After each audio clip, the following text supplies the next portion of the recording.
একটা জঙ্গলে এক ভয়ঙ্কর বাঘ থাকত। সবাই তাকে খুব ভয় পেত। বাঘ প্রতিদিন শিকার খুঁজে বের হতো। একদিন সে একটা ছোট্ট ছাগলকে দেখতে পেল। ছাগলটা খুব ভীত হয়ে কাঁপছিল। বাঘ বলল, আজ তোকে আমি খেয়ে ফেলব। ছাগল কিছুক্ষণ চুপ করে থেকে বুদ্ধি খাটাল।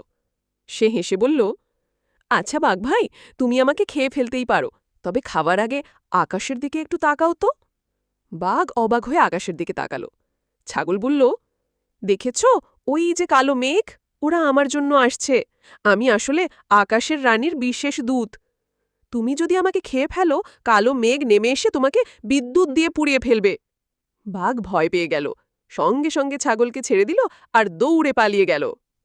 ছাগল মিষ্টি করে হেসে ভাবল, শক্তি দিয়ে সব জয় হয় না, বুদ্ধি দিয়েও বিপদ থেকে রক্ষা পাওয়া যায়।